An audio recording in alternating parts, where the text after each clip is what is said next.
Nancy DeMoss Wogemuth diz que Cristo nos redimiu mesmo não sendo merecedores. O que estaríamos acrescentando aos seus bens? Pobreza, necessidade e pecado.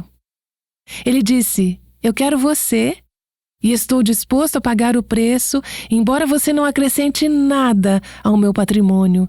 Eu quero você.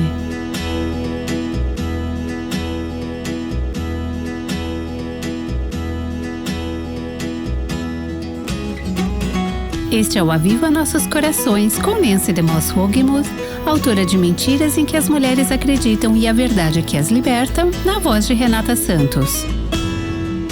Quando uma loja ou restaurante está sendo mal administrado, sempre surge uma esperança quando o aviso aparece dizendo, sob nova direção.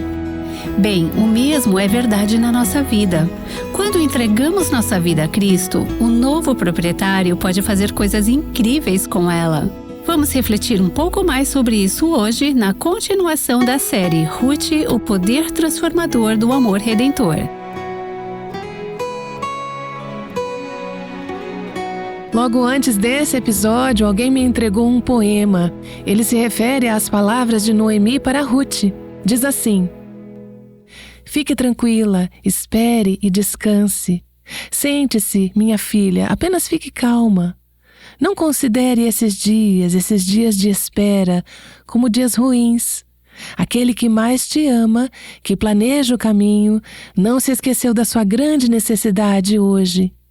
E, se ele espera, é certo que espera para provar a você, seus filhos queridos, o profundo amor do seu coração.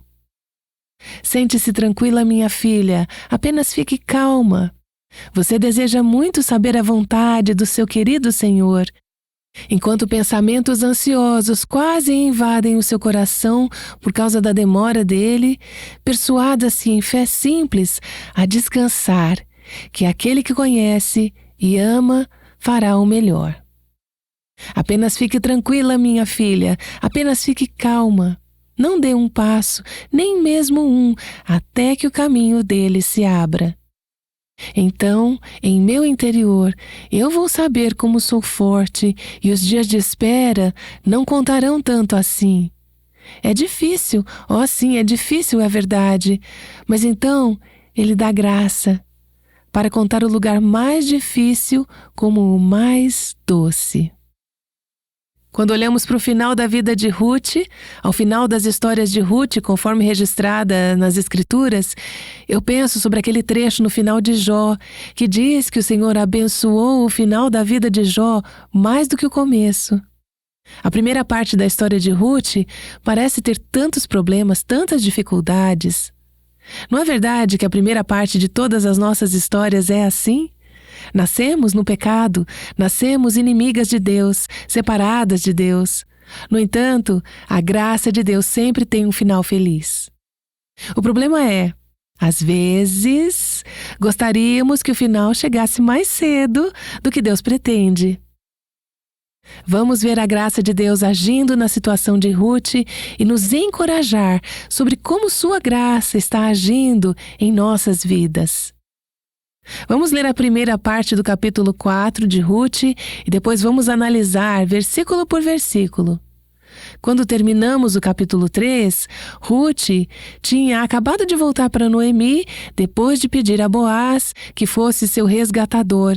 E Noemi havia dito para esperar e ver o que aconteceria, porque Boaz não descansaria até resolver a situação. Qual era a situação que precisava ser resolvida?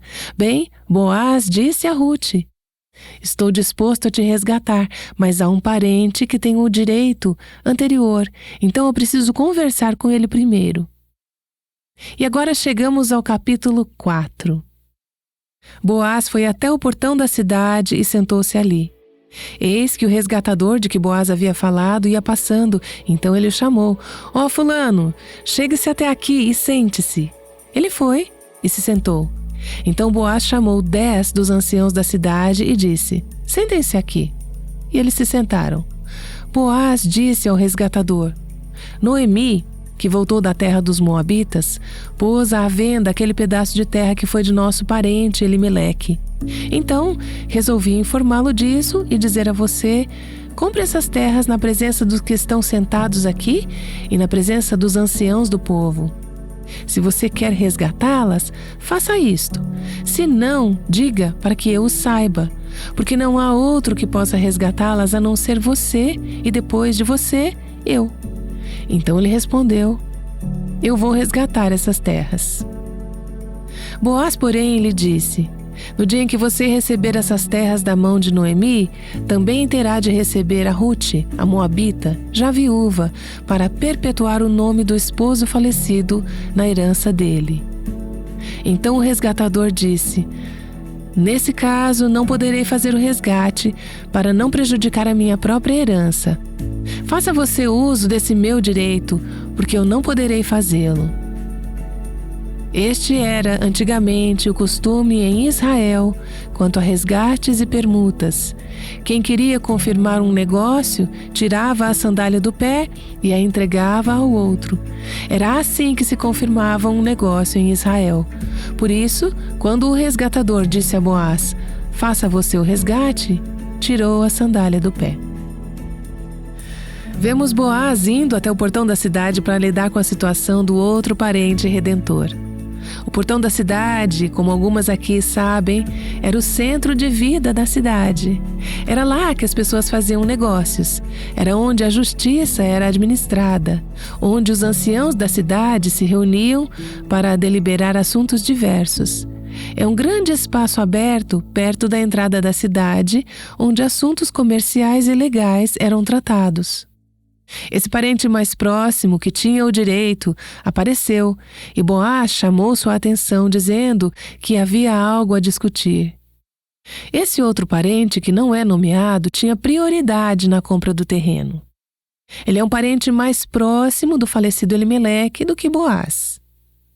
Penso que esse outro parente redentor representa a lei de Deus e o direito que ela tinha de nos condenar como pecadoras. Antes que Jesus pudesse nos salvar do nosso pecado como nosso Redentor, ele teve que resolver a questão com a lei de Deus. A lei de Deus tinha um direito sobre nós. Ela não podia nos redimir, mas tinha o direito de nos condenar, porque não havíamos cumprido a lei. Então Jesus primeiro teve que resolver tudo com a lei, assim como Boaz teve que resolver com esse parente que era mais próximo.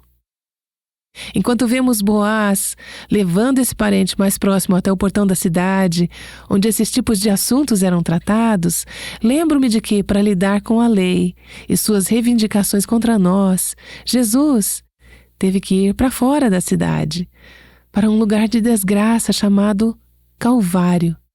Ele teve que morrer na cruz entre 2 ladrões. Assim, ao dar sua vida, ele não só pagou o preço pela nossa redenção, pela nossa salvação, mas também tirou do pecado e da lei seu poder de nos condenar, seu domínio sobre nós. Como ele fez isso? Ele fez isso ao carregar a maldição que estava ligada à lei quebrada. Nós quebramos a lei de Deus. Havia uma maldição ligada a essa quebra. Para nos redimir, Jesus teve que carregar a maldição por nós e pagar o preço. Esse foi o resgate pela nossa redenção. Então Boaz chamou os anciãos da cidade e disse: venham aqui, quero que sejam testemunhas dessa troca, dessa transação. Vamos ver uma transação entre Boaz e esse outro candidato a ser o Redentor.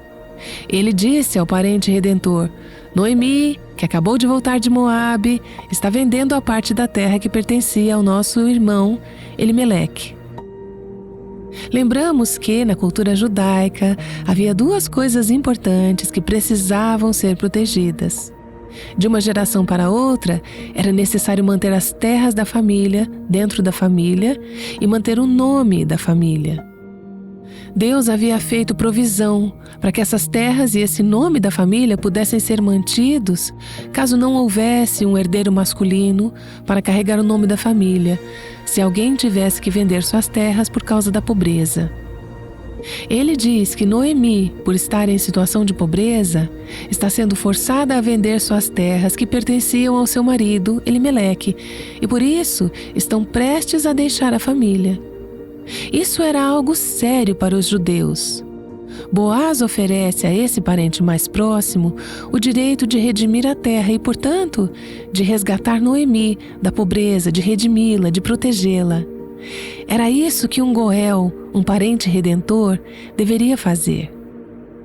Quando o parente mais próximo, o outro homem, cujo nome não conhecemos, ouviu que esta era uma oportunidade de adquirir algumas terras, a princípio ele ficou animado e ele disse: sim, eu vou querer redimir a terra, estou disposto a redimi-la. Imagino que ele estava pensando consigo mesmo: essa é uma chance de eu ganhar um dinheiro. Ele olhou para Noemi e percebeu que ela estava além da idade de ter filhos. Ela nunca teria outro filho que se tornaria o herdeiro de seu marido. Então esse parente mais próximo disse a si mesmo: em breve essa propriedade será minha. Ele viu isso como uma forma de aumentar o seu patrimônio sem muito custo. Ele sabia que essa propriedade voltaria para sua posse assim que Noemi morresse. Então essa seria uma transação vantajosa para ele. Mas Boaz jogou uma pequena isca que ele não mencionou a princípio. Ele disse: só para você saber, no dia em que você comprar a terra de Noemi, você também deverá receber Ruth, a moabita, a viúva do filho de Elimeleque, para manter o nome do falecido com a sua propriedade.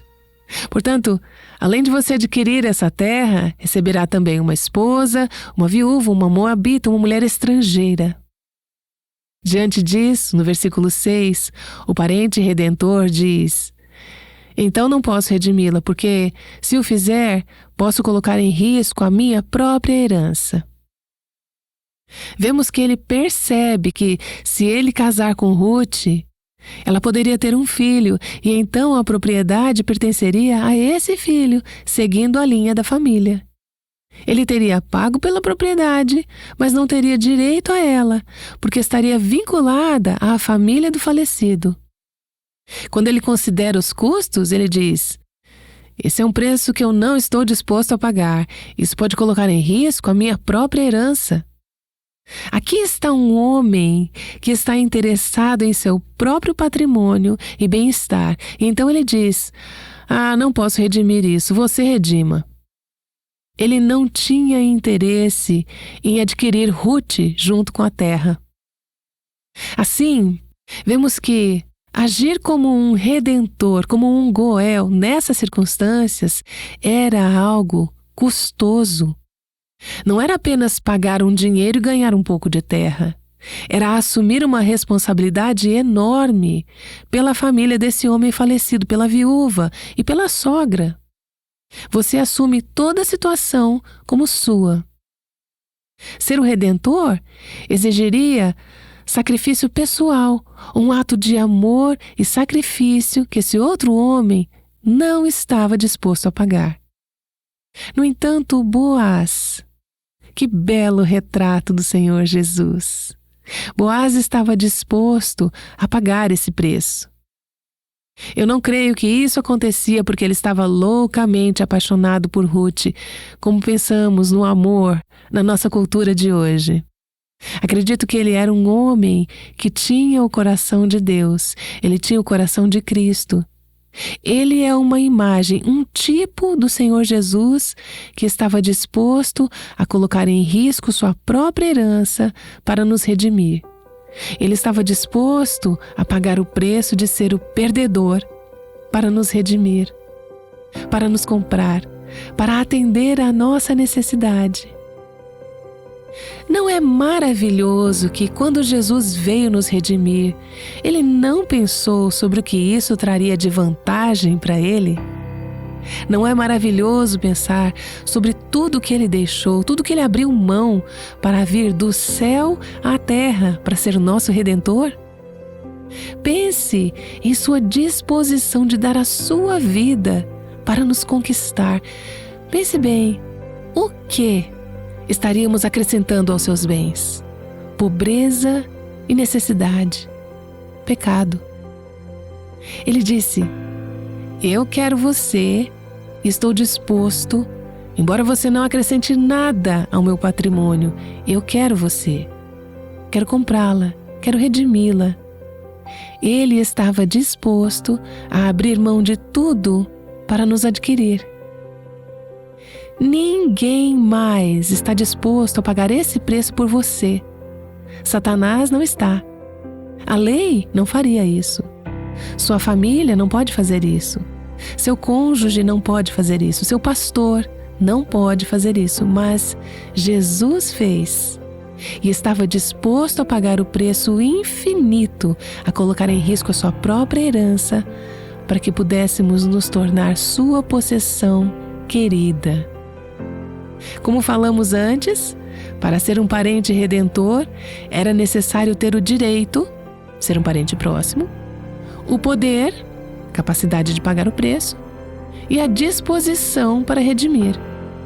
Boaz, como um rico proprietário de terras, tinha tanto o poder quanto a disposição para cumprir esse papel. Boaz é uma imagem do nosso Redentor. O Senhor Jesus disse: estou disposto a redimir a sua situação, não importa o que me custe, não importa o que isso possa significar para minha própria reputação, para meu próprio conforto, estou disposto a levar você e sua situação sob minha proteção. Lembre-se de que, quando Ruth pediu a Boaz para se tornar o seu parente redentor, ela disse: estenda a sua capa sobre esta serva. Isso é uma imagem do que está acontecendo agora, enquanto Boaz diz: estou disposto a ser o seu parente redentor. Estou levando você, sua família e sua situação desesperadora sob minha proteção. Estou assumindo sua situação como minha. Seria necessária uma transação para que a redenção se tornasse oficial. Deixe-me voltar ao versículo 7 do capítulo 4 do livro de Ruth. Este era antigamente o costume em Israel, quanto a resgates e permutas. Quem queria confirmar um negócio, tirava a sandália do pé e a entregava ao outro. Era assim que se confirmava um negócio em Israel. Por isso, quando o resgatador disse a Boaz: faça você o resgate, tirou a sandália do pé. Tudo isso pode parecer meio estranho para nós. Quando comprei o terreno onde ia construir a minha casa, eu não fui ao cartório do registro de imóveis e tirei o meu sapato, nem pedi ao proprietário do terreno para tirar os sapatos dele.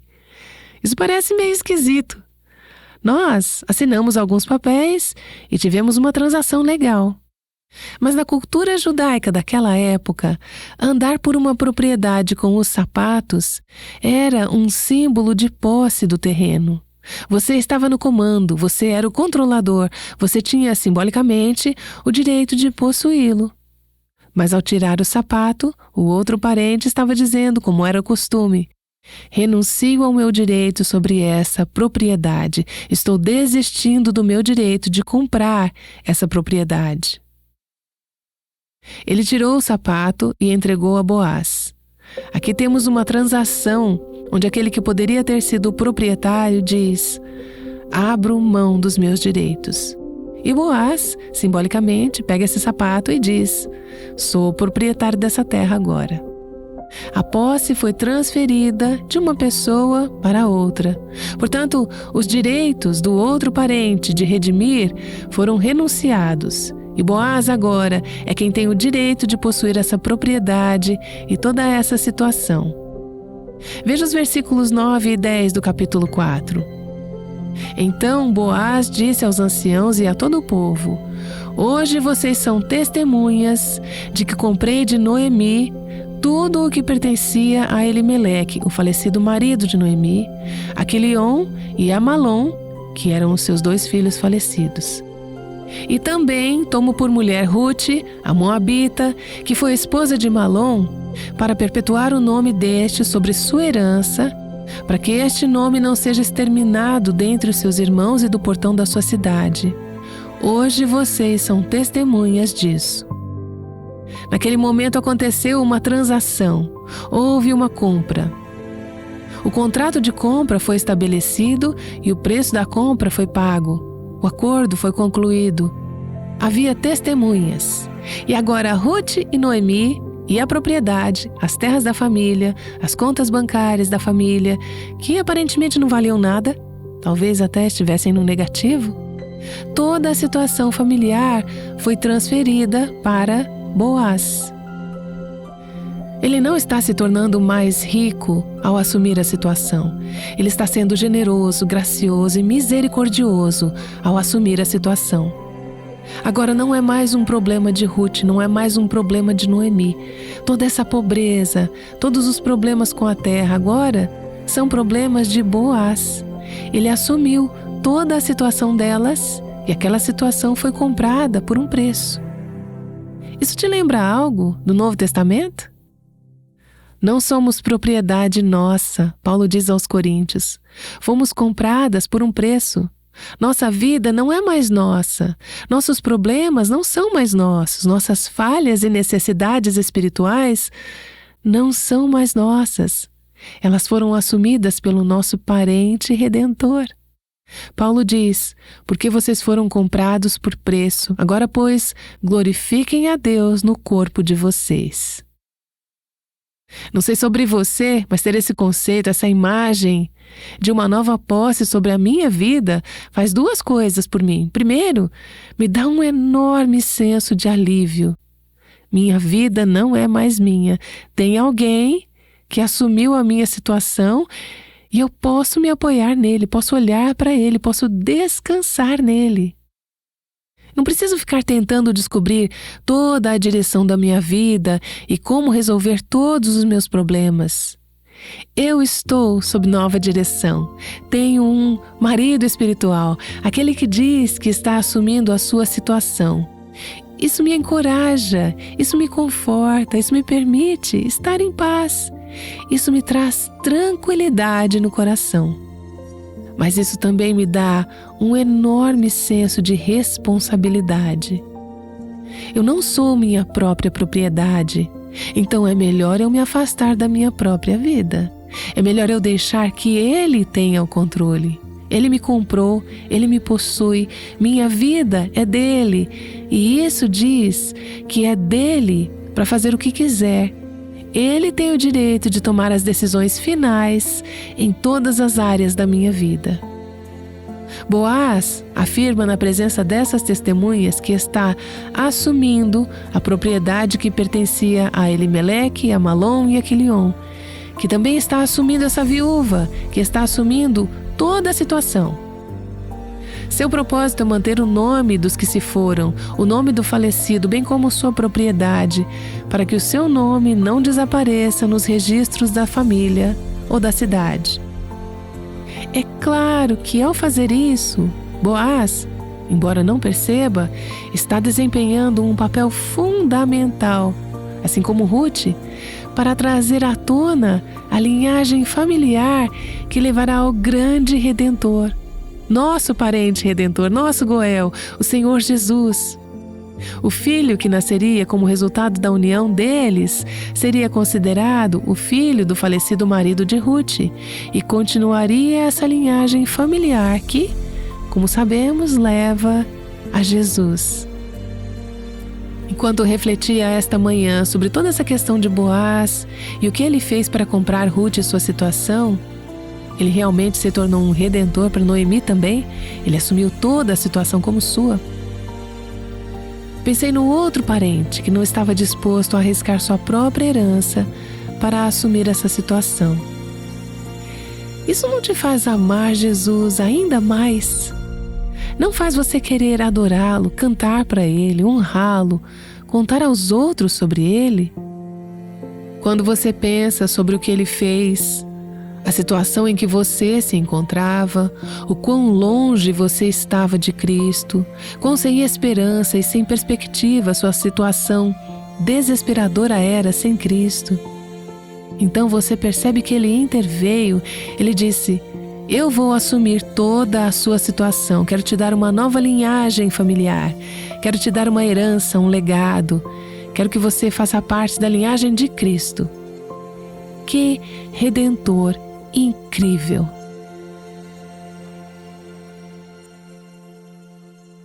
Fomos redimidas e restauradas. Espero que você esteja tão encorajada quanto eu estou com essa boa notícia. Nancy DeMoss Wogemuth voltará em breve para louvar nosso incrível Redentor. Vimos que Ruth não é apenas uma linda história de amor entre duas pessoas. Ela nos aponta para a história de amor suprema entre Cristo e sua igreja. É uma mensagem que as mulheres precisam desesperadamente ouvir. Queremos ajudar você a compartilhar essa mensagem com outras mulheres. Ruth, Experimentando uma Vida Restaurada, é um estudo da série Mulheres da Bíblia do Aviva Nossos Corações. Este estudo aprofunda os detalhes da história de Ruth e ilustra como Deus pode pegar os pedaços quebrados de nossas vidas e transformá-los em algo belo. Você conhece alguém que precisa ouvir essa mensagem de esperança? Compartilhe-a com suas amigas, ou melhor ainda, faça esse estudo juntas. Encomende a sua cópia do livro Ruth, Experimentando uma Vida Restaurada, ainda hoje, através do nosso site avivanossoscorações.com. Esta é a última semana de janeiro, e se você aceitou o desafio de leitura diária da palavra, tenho certeza de que está sendo abençoada pelos devocionais diários. Ao final desta semana, ao fazer uma doação de qualquer valor, nos envie um e-mail para contato@avivanossoscorações.com com o comprovante da doação. E no assunto do e-mail, escreva Desafio da Palavra e enviaremos o PDF com todos os devocionais deste mês para que você possa compartilhar com suas amigas e irmãs em Cristo. Amanhã celebraremos uma linda história de casamento enquanto Nancy continua no livro de Ruth. Aguardamos você amanhã aqui no Aviva Nossos Corações. Senhor, não temos palavras para te agradecer por tua disposição em assumir e tomar posse da nossa situação. Não merecíamos isso. Éramos pobres e necessitadas, separadas de ti, sem esperança, sem ajuda. Na verdade, as Escrituras dizem que éramos tuas inimigas, mas tu nos amaste e tiveste misericórdia de nós. Escolheste fazer essa transação, assumir a posse das nossas vidas. Senhor, ajude-nos a devolver a ti aquilo que agora te pertence, a viver como aquelas que não pertencem a nós mesmas, mas estão sob nova direção.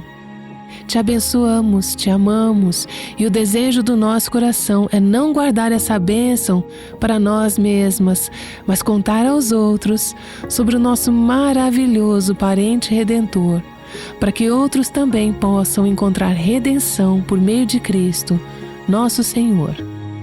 Oramos em teu nome. Amém. O Aviva Nossos Corações é o ministério em língua portuguesa do Revive Our Hearts, com Nancy DeMoss Wogemuth, chamando as mulheres à liberdade, à plenitude e à abundância em Cristo.